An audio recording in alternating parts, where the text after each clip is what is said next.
যুক্তরাষ্ট্রের লস অ্যাঞ্জেলেসে দাবানলের মধ্যে ফায়ার ফাইটার বেশে চুরির অভিযোগে এক ব্যক্তিকে গ্রেফতার করা হয়েছে। মালিবু এলাকার একটি বাড়িতে চুরির সময় তাকে ধরা হয়।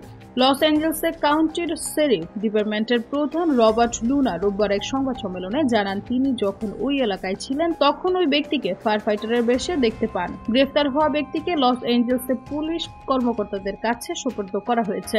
লস অ্যাঞ্জেলেস পুলিশ প্রধান জিম ম্যাকডোনাল্ড বলেছেন, দাবানলের ভুক্তভোগীদের দুর্বলতাকে কাজে লাগিয়ে অপরাধ করা অত্যন্ত দুঃখজনক। তিনি বলেন, আমাদের মধ্যে এমন মানুষও আছে যারা এই পরিস্থিতি কাজে লাগিয়ে চুরি বা অন্য কোনো অপরাধ করতে পারে।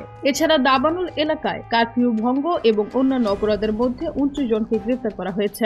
ইটন এলাকার আশপাশ থেকে 25 জনকে গ্রেফতার করা হয়েছে, যাদের মধ্যে 6 জনকে শনিবার রাতে আটক করা হয়। তাদের মধ্যে 3 জন কারফিউ লঙ্ঘনের জন্য এবং আরও 3 জনকে অস্ত্র ও মাদক সংশ্লিষ্টতার কারণে গ্রেফতার করা হয়েছে। লস অ্যাঞ্জেলেস পুলিশ প্রধান ম্যাকডোনাল্ড জনসাধারণকে দাবানল কবলিত এলাকা এড়িয়ে চলার আহ্বান জানিয়েছেন। কারফিউ ভঙ্গ করলে গ্রেফতার করা হবে বলে সতর্ক করেছেন তিনি।